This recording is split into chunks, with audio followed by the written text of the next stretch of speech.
샬롬, 오늘은 7월 25일 금요일입니다. 오늘도 말씀의 능력으로 우리를 인도하시는 하나님과 동행하며 순종함으로 은혜와 기쁨이 충만한 하루 되시기를 소망합니다.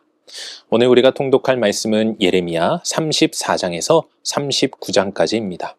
오늘 말씀은 하나님의 말씀을 거절한 왕들과 유다 백성들의 완고함, 그리고 그 속에서 끝까지 말씀을 전한 예레미야의 사명을 보여줍니다. 시드기야 왕과 유다 백성은 하나님의 해방 명령을 잠시 따르다 다시 거슬렀고, 예레미야는 그 죄악을 책망하며 예루살렘의 멸망을 경고합니다. 이에 예레미야는 투옥되고 매맞으며 죽음의 위협 속에서도 하나님의 말씀을 멈추지 않았고, 하나님은 에벤멜렉 같은 한 사람의 신실함을 기억하십니다. 그리고 예루살렘은 결국 바벨론에 함락되고 시드기야는 눈이 뽑혀 포로로 끌려가며 하나님의 말씀은 그대로 이루어지죠. 이 말씀은 아무리 사람이 거절해도 하나님의 말씀은 반드시 성취된다는 진리의 무게를 다시금 일깨워줍니다. 오늘은 이러한 말씀 가운데 예레미야 37장 10절 말씀을 묵상해 보도록 하겠습니다. 예레미야 37장 10절 함께 읽겠습니다. 가령 너희가 너희를 치는 갈대아인의 온 군대를 쳐서 그 중에 부상자만 남긴다 할지라도 그들이 각기 장막에서 일어나 이 성을 불사르리라. 아멘. 여러분 혹시 타이타닉호의 이야기를 기억하십니까? 1912년 세계에서 가장 크고 화려했던 여객선 타이타닉은 신도 침몰시킬 수 없는 배라며 자신만만하게 첫 항해에 나섰습니다.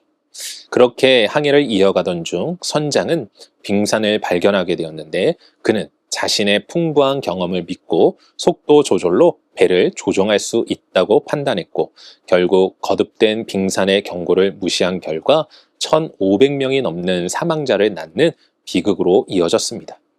결국 그 엄청난 배를 침몰시킨 것은 거대한 빙산 그 자체가 아니라 수많은 경고를 무시하고 자신의 판단과 지식을 절대적으로 신뢰했던 인간의 오만함 때문이라 할 수 있을 것입니다. 오늘 통독 말씀 속 시드기야 왕과 지도자들 역시 이러한 오만한 모습을 보여주고 있습니다. 그들은 하나님의 경고보다 자신들의 판단과 전략을 우선시하였습니다. 그렇기에 그들은 잠시 철수한 바벨론군을 보면서 우리가 이겼다, 우리들의 전략이 통했다는 착각에 빠졌습니다. 이에 하나님은 오늘 말씀을 통하여 무서운 경고를 하십니다. 혹 너희들이 바벨론 군대를 다 물리쳐서 부상자만 남아있다 하여도 그들을 통하여 이 성을 불사를 것이다. 그리고 하나님의 이 말씀은 성취되었습니다. 사랑하는 성도 여러분, 하나님의 말씀은 반드시 성취됩니다. 그렇기에 정말 지혜로운 사람은 자신의 지혜나 환경을 보지 않고 하나님의 말씀을 믿고 순종하는 자입니다.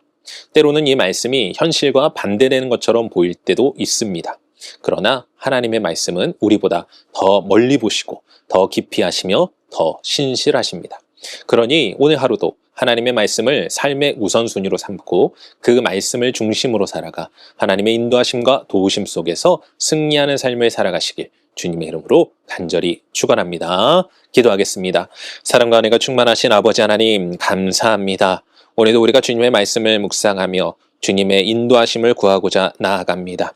아버지 하나님, 우리의 눈에 보이는 것, 우리의 지혜, 우리의 지식이 아닌 하나님의 말씀이 삶의 우선순위가 되게 하시고 그 말씀에 순종하며 그 말씀의 뜻 가운데 나아갈 수 있도록 우리를 도우시고 역사하여 주시옵소서. 우리의 삶에 진정한 나침판이 되어주시고 내비게이션이 되어주시사 우리를 선한 길, 복된 길로 인도하시는 주님을 의지하오며 이 모든 말씀 우리 주 예수 그리스도의 이름으로 기도합니다.